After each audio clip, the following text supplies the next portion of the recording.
Gonzaga, UCLA, another instant classic. The play everyone will remember. Julian Strother's deep three, glorious and devastating at the same time. UCLA was up big at the half before going without a field goal for over 10 minutes.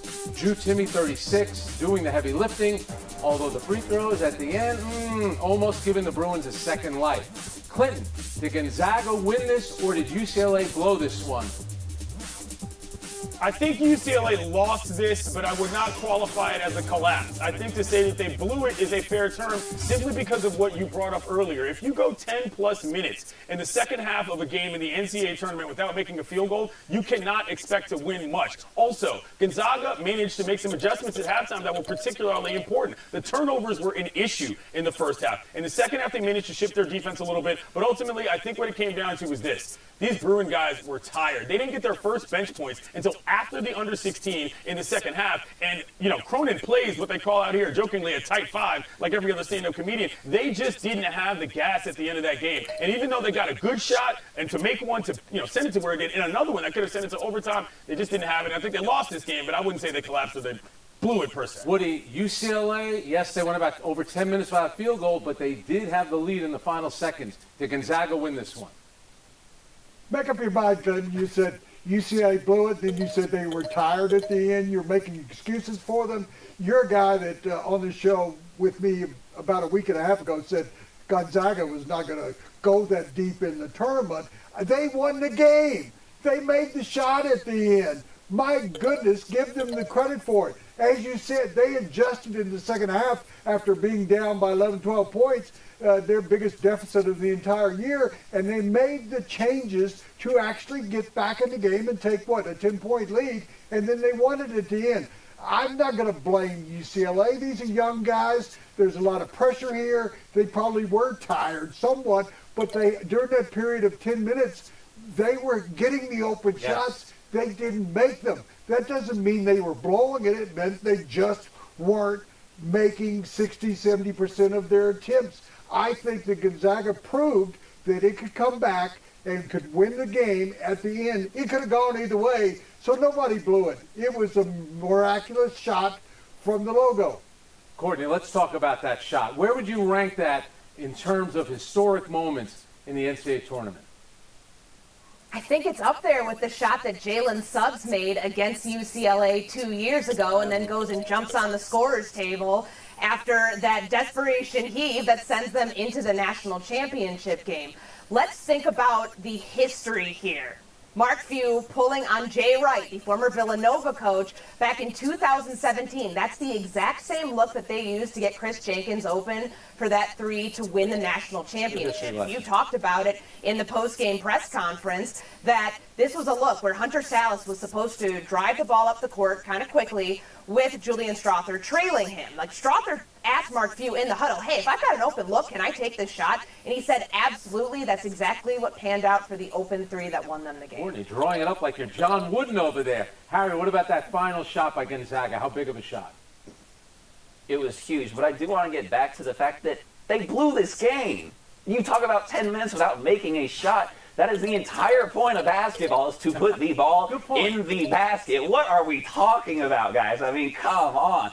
But yes, let's go back to the shot here, right? Because, yes, UCLA blew a 13-point lead. Gonzaga had a 10-point lead late in this game. They blew that as well. Amari Bailey comes down the floor, hits his shot. Gonzaga is tight. And the one thing that they did not need to do on that final possession was think too much. And to Courtney's point, Strother saw an opportunity, and he did not think, and he took that deep three, which had all of us thinking, like, whoa, what kind of a shot is that? But because he didn't think about it, it snapped their streak, and it was the one that won them the game. All right, Clinton, back to you. Just on the greatness of that shot, in that moment, to pull up from that far away. It was a big shot, but just like the number one seeds in this tournament are not your father's number one seeds, long heaves on basketball courts are not the same thing these days that they used to be. Guys pull up and take those shots all the time. And considering how much time was left in the possession, possibly, I actually didn't think it was that bad of a shot. It happened to go in, but they were crushing him on the offensive boards. It made a little sense to put that up from where he did. And Drew Timme had an unbelievable moment. But how about him at the free throw line? That looked like the last place he wanted to be. Woody Page? I just want to mention, having watched a half century of NCAA tournaments, that the one that always will stand out in my mind is Kentucky and Duke. Yeah. That one still lives with Later. me.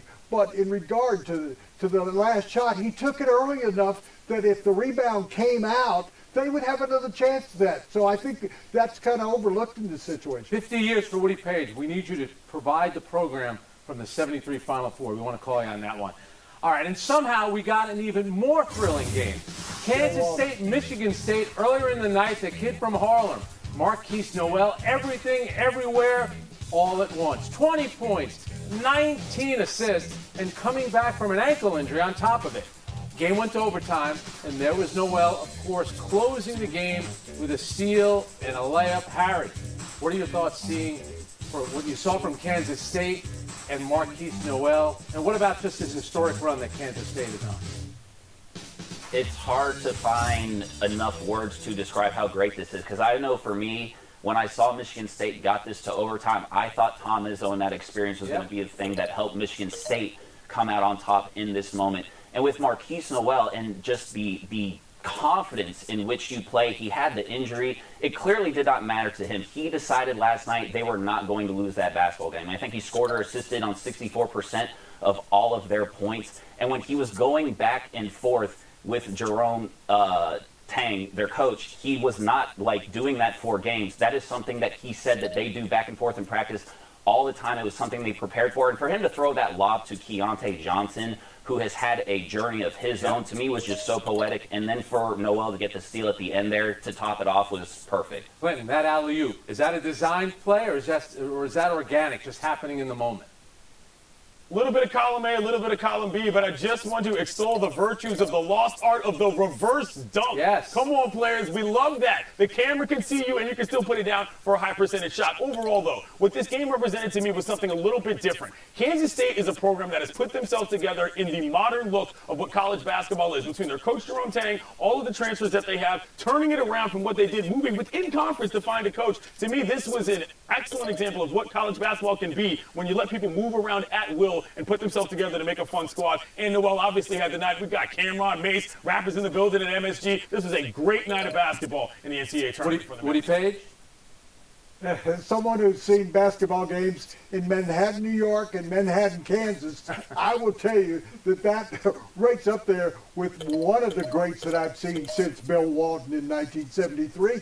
But I think Noel was prepared for the moment. He said, I'm going to determine this game. I thought it was great fun afterward, after he was coming home, that he was having selfies made with everybody in the crowd, and he was just enjoying and enduring the moment. So Kansas State, yes, they know how to play the game of basketball, and I know that makes no sense, but they know how to play it correctly. Sure and that's what we saw in the difference, because I thought that it was going to go when it went into overtime. Michigan State's going to do this because Izzo's been here over and over again. I like Woody dating himself, saying he was at the 73 Final Four. I'll date myself. Noel reminds me a little bit of Michael Adams, played 1,000,000 years ago at Boston College, maybe a little bit Khalid El-Amin. Courtney, what about the performance of Marquise Noel last night? I mean, the kid grew up in Harlem, not far away from the world's most famous arena. He dreamed of this. Like, can you picture a better opportunity to do this in front of your family, your friends, everybody from your hometown? And this is not a flash-in-the-pan moment. He may be the smallest player on the floor at barely 5'8", but he had the biggest moment in this tournament and continues to have big moments. He's averaging 21.3 points per game and 14 assists per game in the NCAA tournament. A very big reason why Jerome Tang said he's a bad man after winning that game. I like it. We got somebody from Chicago extolling the virtues of New Yorkers. That gets you even more points. All right, we've been Horn. Let's move on. Two other games last night. UConn over Arkansas without much drama. The Huskies keep winning by double digits.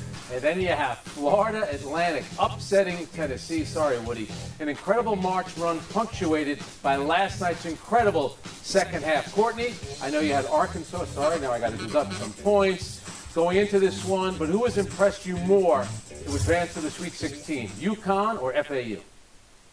Let's think about how UConn started this season, 14-0 in a stretch where they actually beat Alabama. People forget about that because over their next 8 games, they go 2-6. They kind of fall into the background. Their KenPom ranking, 3 is higher than their seed. 4, the 14-0 run, the 9-0 run in this game is what sealed it for me. They might be the most complete team remaining in the tournament. Harry Lyles?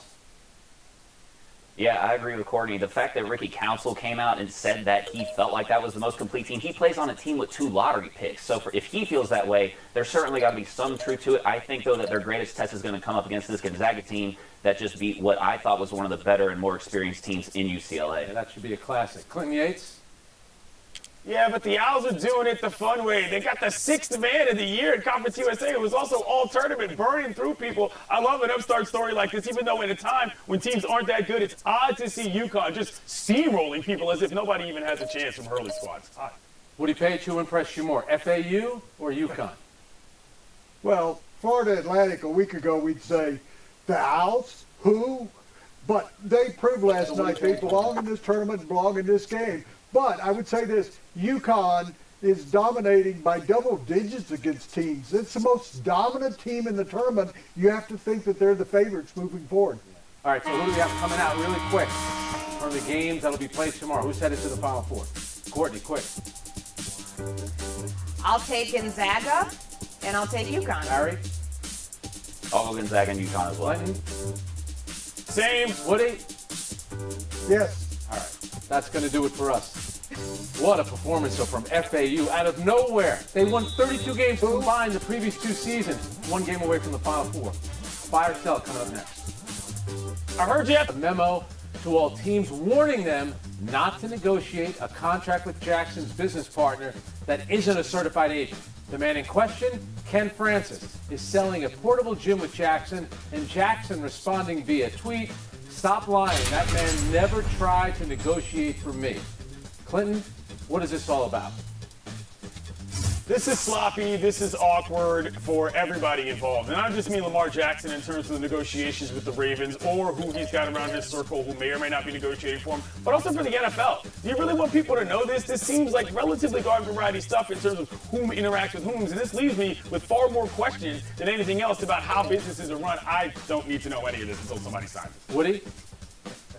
Yeah, I'm like Clinton. I'm selling everybody involved in all this. Why didn't the NFL just pick up the phone and call each of the teams and go, "This is on the QT, but just, don't talk to this guy"? Why doesn't Lamar have an agent? That's a problem. And what in the world is a gym guy really out there doing? We don't know the story. It shouldn't be a story, actually. Courtney, you deal with agents all the time. I'm sure they love the fact that the NFL sent out this memo. But is there really any harm here with what his friend is doing? This is a carbon copy of the memo the NFL sent out back in August when a gentleman by the name of St. Omni was allegedly contacting teams on behalf of former Bears linebacker Roquan Smith, who ended up getting traded to the Baltimore Ravens back in November. So I'm not surprised the NFL wants people to stick to the rules, have NFLPA certified agents be the only one conducting business with front offices. But this is a sign of a larger problem. To me, I'm buying that this tells you if Lamar Jackson needs somebody, whether it's Ken Francis or somebody else, reaching out to him on behalf of himself, trying to get teams to express interest in giving up those 2 first-round picks to match that offer sheet. There's a reason teams aren't clamoring to give up 2 first-round picks right now. They know that the Ravens are going to match the offer sheet. It just drives the price up. Courtney, really quickly, what was the name again of the gentleman who was negotiating? You came up with the agent's name. Who was that? Ken Francis is the one being implicated here in that memo. St. Omni was the one who's being implicated for the Sounds like a Roquan movie Smith deal script. back in I like that. That's a great name. Harry Lyles? Yeah, I just think the NFL is making a bigger deal out of this than it needs to be. Obviously, becoming a certified NFL agent, you need $2,500 and you have to do like a 2-day seminar. So, this guy has been calling teams on behalf of Lamar Jackson. Lamar Jackson is one of 2 unanimous MVPs that the NFL has ever seen. He's 26 years old. He is, at worst, a top 5 quarterback in the NFL. And you're telling me he has to have somebody call teams on his behalf? There's 31 teams that aren't calling Lamar Jackson. That doesn't seem right to me. All right, buy or sell number 2. Back to college basketball. 4 more Sweet 16 games tonight, and both of the remaining 1 seeds in action against the 5 seeds. Overall, 1 Alabama against San Diego State and Houston against Miami. Woody, which 1 seed is more vulnerable tonight? Well, I think they're both going to win, but I'm going to give Miami UFC kicker's chance. They had 20 offensive rebounds in their last game. They've been on a magical run like they were a year ago, and they've got an incredible backcourt that actually could create some problems for Houston. Courtney? Miami makes Houston more vulnerable, and I'm really looking forward to this matchup because of the contrasting styles. Houston wants to keep this game in the half court. Miami's going to try to get opportunities in transition. But Houston is the best offensive rebounding team in the country, and they did their damage that way in the early round of the tournament. Harry, more vulnerable number one. I'm going to go Alabama. I think that they're going to win this game, but the difference in pace here is huge as well. Alabama's 5th in KenPom, and San Diego State is, I believe, 263. So if San Diego State's actually able to slow this game down and play at their pace, I think that gives them a chance, but I'm still going to take the Tide. And Clinton Yates. Woody, it sounds to me like the Hurricanes really actually know how to play basketball. Actually, they have played a better competition coming up to it, so I think that they are more likely to win. But I'm still surprised that the bottom kind of hasn't fallen out of the bag for Alabama. This is still a very awkward season for them in terms of everything that's happened off the court. It'll be interesting to see how far they can go. Buy or sell 3. Let's go to the other March Madness. Some big games today in the women's slate, but no name bigger than Caitlin Clark in Iowa. A favorable path to the Final Four starts tonight, lined up against Colorado. If they win, the winner of Ole Miss Louisville Sunday. 3 straight 2010 games for Clark. Courtney, buy or sell her and Iowa, keeping this going. I buy Caitlin Clark all the way and Iowa keeping this going tonight against Colorado. They survived that scare against Georgia because of Caitlin Clark. She either scored or assisted on 31 of 33 of Iowa's best field goals in that game. She's going to continue to do it tonight against a very gritty front court that just survived an overtime scare against Duke. Harry Lyle? Since February 26, when Iowa got their revenge over Indiana, Caitlin Clark is averaging 27, 11, and 7. I don't think that that's going to stop tonight. I think that they would need to worry about the winner of Ole Miss Louisville because those two teams are really starting to believe in themselves. Clinton? Yeah, the Buffaloes have good perimeter speed in terms of their defense, but I do think that Ole Miss is the team to look for here with Coach Yo. They handled Indiana in that last game. They didn't just skate by. So, yeah, Caitlin Clark and them might be good now, but that next round is going to be tough. And Woody Page? Yes, Iowa has a pretty comfortable path to the championship, but I do want to mention that the Bucs have a guard that is outstanding too in Jalen Sherrod, and she's going to be. And the Eagles, that's kind of news to the Bengals. Zach Taylor said, we like our team where it's at right now. All right, so Woody, what's the best spot for Zeke? I think it's the Jets, honestly. Even though they have a good running back, there's an opportunity he might be able to play with Aaron Rodgers if he goes to New York. And as we all know, Frank, that's the place to be. But see, just like Zach Taylor, Breece Hall said the Jets are good there. It's got to be Philadelphia. He would pair really well with Rashad Penny. And also, who's going to be better than Zeke Elliott than pushing Jalen Hurts forward for a first down in the behind? What do you think I'm that soft that kissing up to the host is going to get you points? You're 100% right. We'll find out. Next, Rory McIlroy yesterday at the Whatsoever. On a Thursday at a minor tournament, you hit that shot, you consider it the greatest of all time? No, you see those every week. You know you're my guy, Harry. But Woody Page, Tennessee lost last night, so you take the win today. Well, I know, Harry, you've been waiting for this showdown since you were 9 years old, and I'm sorry. I've been waiting for it since I was 59 years old. But I'm happy for Tom Brady. He didn't go to the Las Vegas Raiders, but he has joined a team in Las Vegas. What do I mean by that? He has become a minority owner of the Aces, who won the WNBA championship, and he will be involved. He said after he purchased it that he wanted to be a winner on the field and off the field, and that's exactly what he's done. And he said this will, he thinks, help women's professional sports. Good for Tom Brady, but he's going to be involved as an owner. Who's next? The Patriots? That means the rumors of the Raiders are going to start. He's going to win another ring. All right, folks, that's going to do it for me. Thanks for coming around all week. We're on a 71.5-hour break. I'm going to hand it off to